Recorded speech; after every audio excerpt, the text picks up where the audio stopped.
I used to just go with whatever meat looked good or was on sale at the grocery store. But now that I've experienced the exceptional quality, flavor, and convenience that you can get from Omaha Steaks, I'm never going back. They can build a custom food plan based on your schedule, which means less food waste and stocking up on high-quality proteins to always have on hand. With Omaha Steaks in your freezer, you're always just minutes away from a quality dinner. Whether it's Taco Tuesday or a weekend feast. Taste the Omaha Steaks difference and never settle for grocery proteins again. Get flavorful, high-quality proteins delivered by visiting omahasteaks.com. Plus $35 off when you use promo code YUM at checkout. That's omahasteaks.com, code YUM. Terms apply. See site for details. Go to omahasteaks.com and use promo code YUM at checkout for $35 off. Minimum purchase may apply. When you manage procurement for multiple facilities, every order matters. But when it's for a hospital system, they matter even more. Grainger gets it and knows there's no time for managing multiple suppliers and no room for shipping delays. That's why Grainger offers millions of products in fast, dependable delivery, so you can keep your facility stocked, safe, and running smoothly. Call 1-800-GRAINGER, click Grainger.com, or just stop by. Grainger, for the ones who get it done. Ladies and gentlemen, thank you for listening, downloading, and subscribing to the latest edition of the 12 Kyle podcast. I'm 12 Kyle. Check this out. What I want to talk about today, I want to talk about the NBA. I was having a conversation with my man Keon today on Twitter, and big shout out to Keon.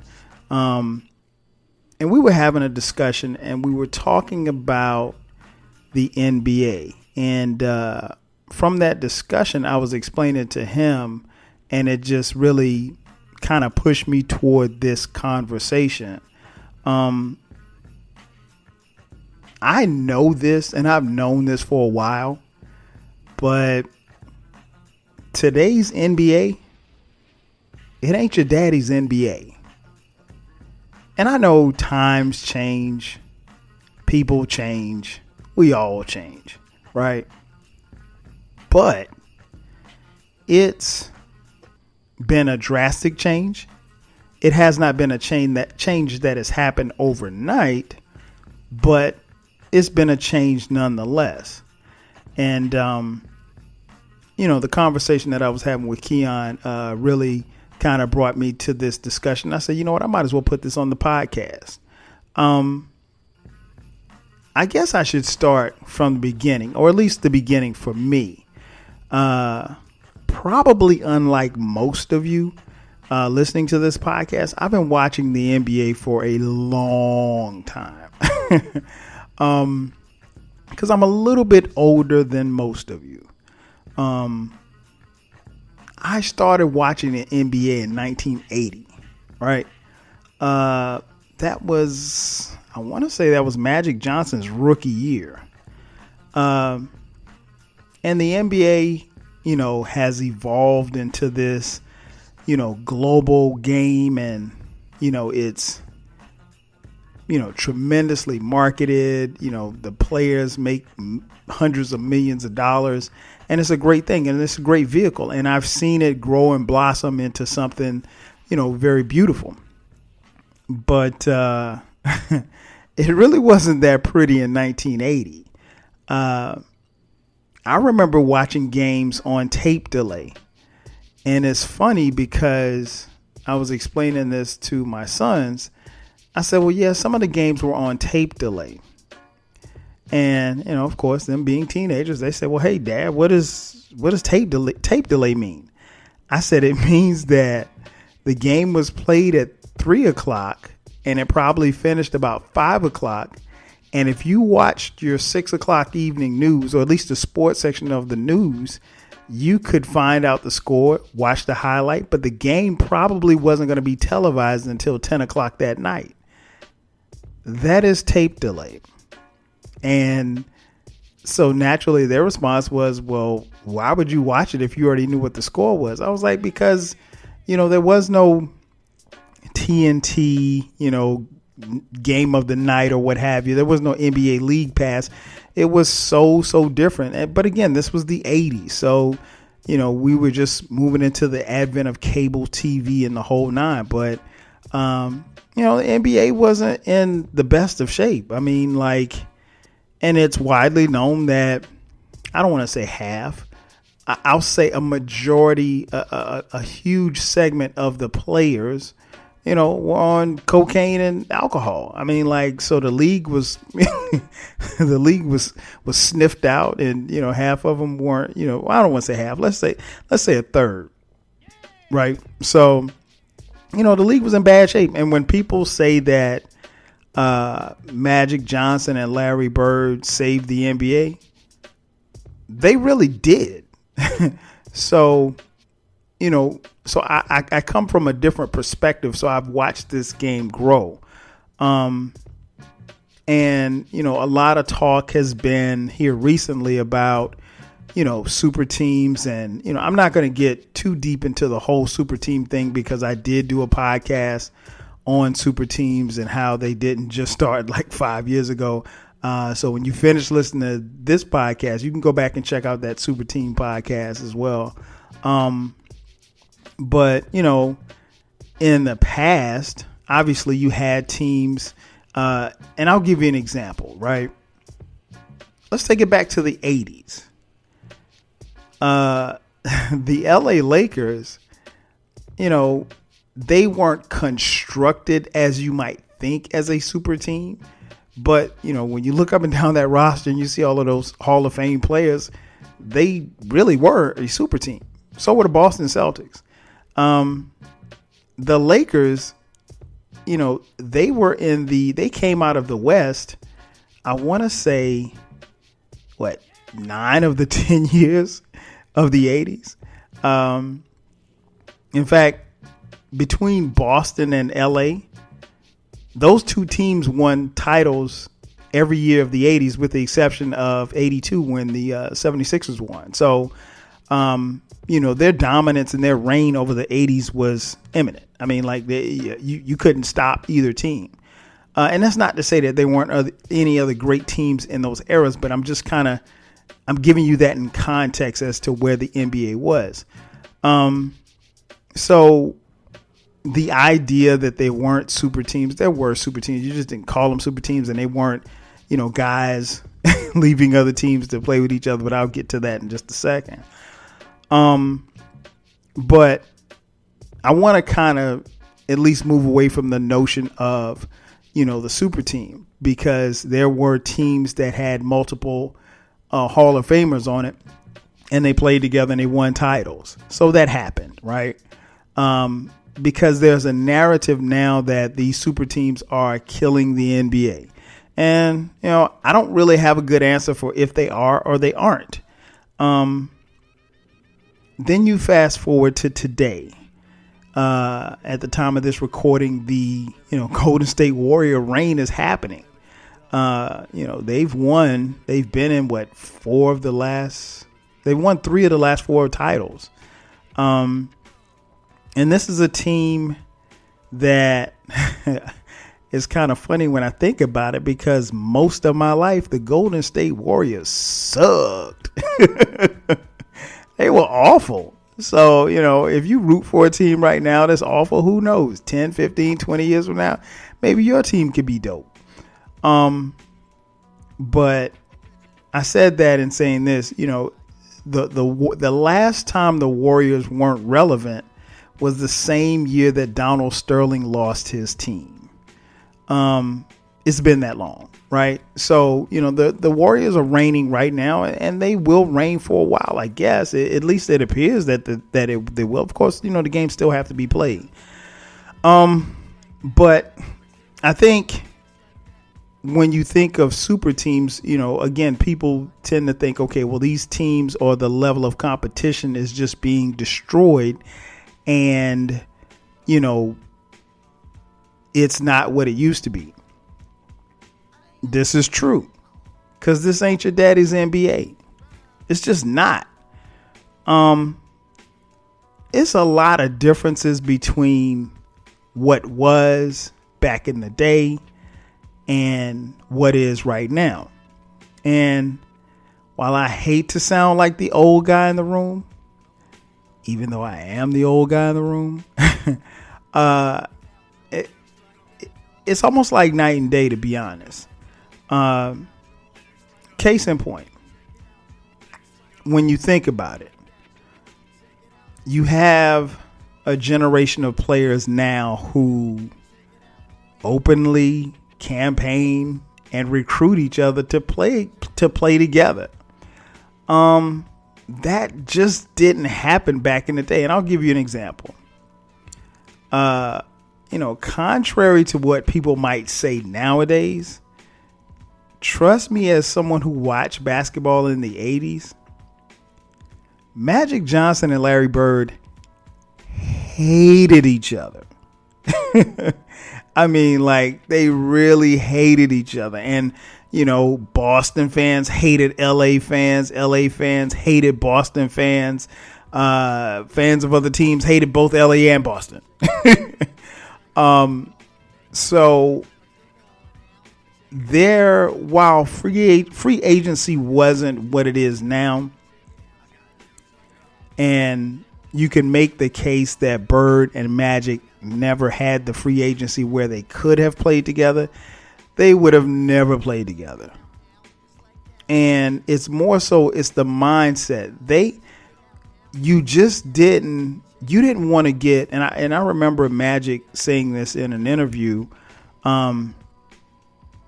when he was approached, and this was later in his career, when he was approached by Converse. Magic and Bird both wore Converses, and Converse had this idea to shoot a commercial, and the commercial was going to be filmed on Larry Bird's property. And Magic said he was very apprehensive about shooting a commercial because he knew that he would have to spend some time with Larry Bird.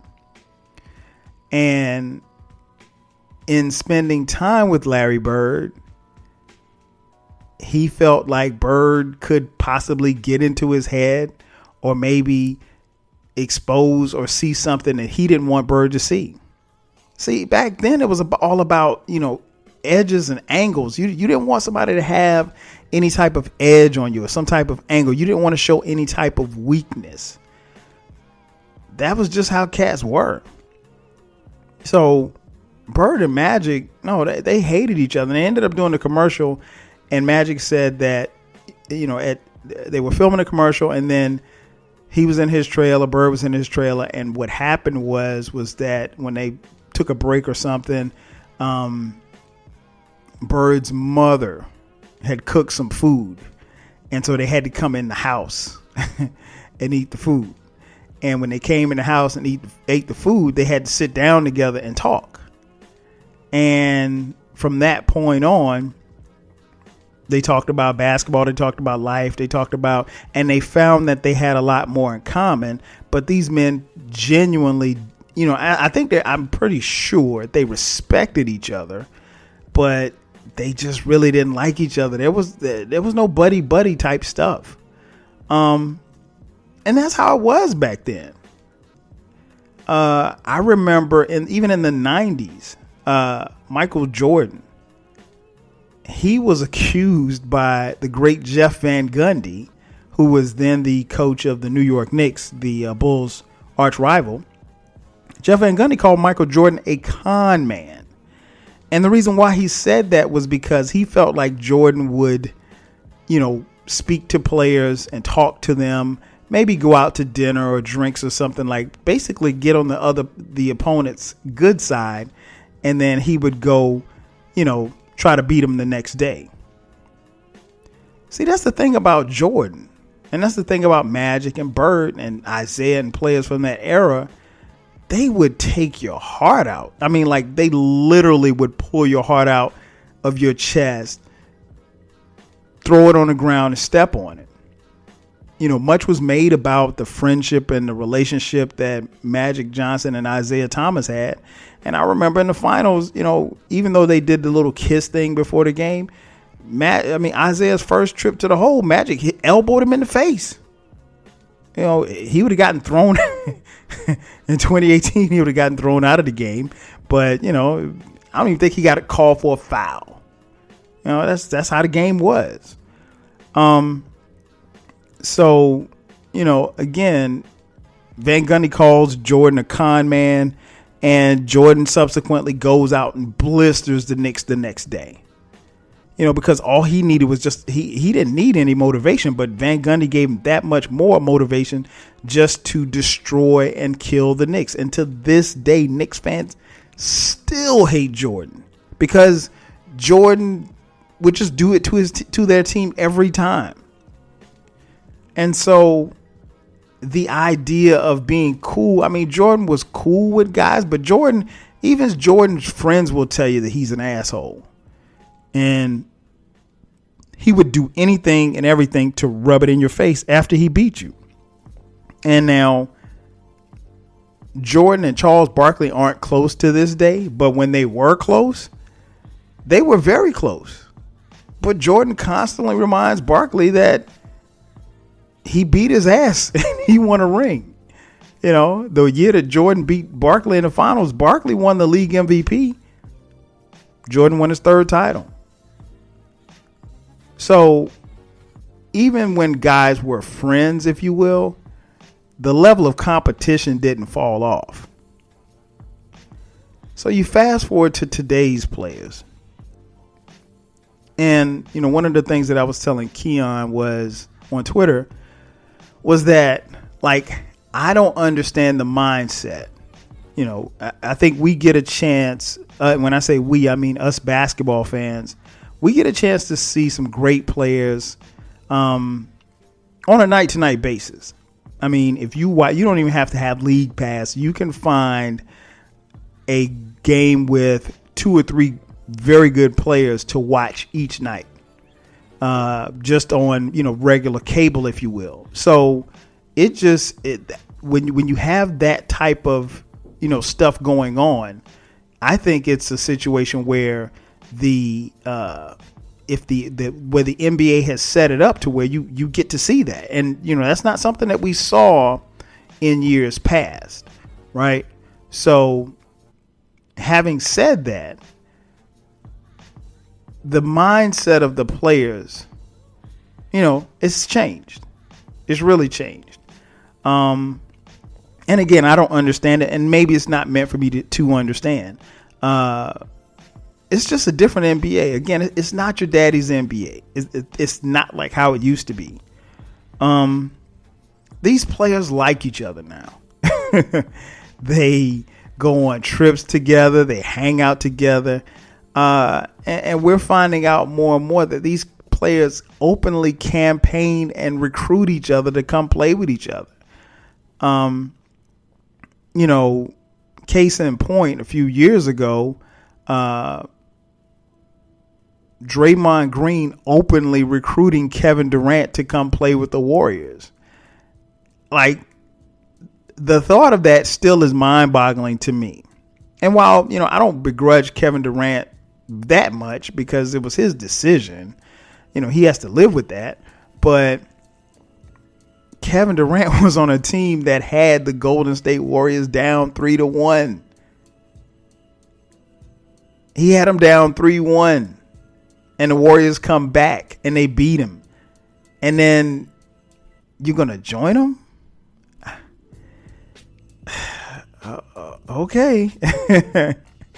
I mean, just in a level of, and I'm not questioning Kevin Durant's heart, but I mean, in the 80s, people would look at you funny because they would think, well, damn, did we blow this lead while you were contemplating thinking about playing with these guys?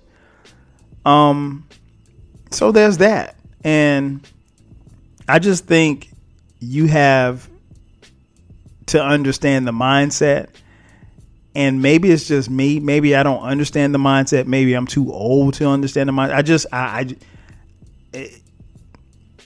It's just weird to me. But yeah, openly recruiting guys. I mean, same for LeBron and D Wade, campaigning, and Chris Bosh, and the three of them end up in Miami, and it's, I don't know. That's mind-boggling to me. It's like I know football is a different sport, but like that's like me playing linebacker and you're a running back and I blast you as you go out of bounds and I knock you out of bounds and you're on the ground. I'm not helping you up. I put you on the ground for a reason. We can be sportsmen after the game, dap up and go our separate ways. But even in the NFL, you see guys shaking hands and smiling and taking pictures and signing each other's jersey minutes after the game ends. Different mindset, man. That would have never went down in the 80s and 90s. And it's not to dump on this generation, but I think there's something to be said about it, and I'm just surprised that people are so cool with being cool. Everybody wants to be cool. And it looks, from the outside looking in, it looks like the spirit of competitiveness has waned to some degree, but again, sometimes if you give a guy $10 million before he ever proves himself, does he have the motivation to be the best? Does he want to be an all-star? Does he want to bring a championship to the team that he plays for? Or does he just want to get paid? Does he want to be a legend at the bank? We all want to be legends at the bank. There's a lot of guys that are legends at the bank, but they'll never be legends on the court or the field. So I don't know. That the idea of, just like I said, openly campaign. I mean, when I say openly campaigning, I mean, we're getting, rumors and innuendos about guys openly saying, hey, let's come play together. Or, hey, I wouldn't mind playing with these guys. To me, I would think if it's almost like, how can I put this? When I was younger, back in the day, as a kid, we used to play this game called King of the Hill, right? And I know it sounds crazy, but you stand on top of the hill and somebody's got to knock you off the hill. Well, if Golden State is the king of the hill, shouldn't everybody be trying to knock them off the hill? I mean, I don't know. I thought that was the name of the game, but I don't know. It seems to me like it's about, okay, well, hey, if this guy goes here, I might go here. If LeBron goes here, I'm going to go here. And, Golden State, they've been seemingly one step ahead of everybody, Golden State, to their credit, 3 of their superstars they drafted. They drafted Curry. They drafted Draymond Green. They drafted Klay Thompson. And then they brought Kevin Durant in. And now they're bringing in another all-star, Boogie Cousins. So they literally have 5 all-stars on a team. Even though Boogie's coming off an injury, at some point they will line up 5 all-stars. So, that's crazy in and of itself.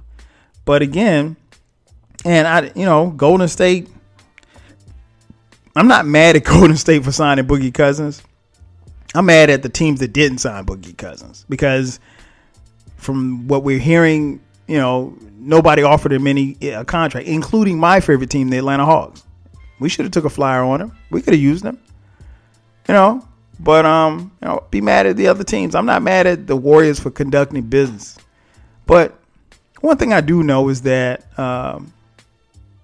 dynasties end at some point. The Lakers run ended. The Celtics run ended. The Kobe Shaq Lakers run ended. The Heat ended. It looks like LeBron's run is about to end. I mean, that remains to be seen. But so it happens, right? But it's just a different era. And is it good for basketball? It depends on who you ask. I've heard a lot of people say, and I even jokingly said, because let me go back.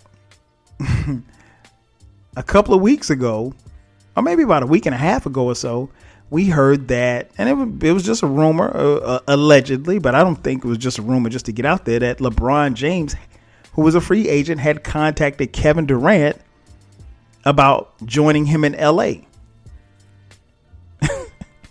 Now, I mean, if that's true, LeBron's probably a lot crazier than I thought he was, because Kevin Durant has no reason to leave where he is now to go. I mean, he just beat LeBron the last 2 years.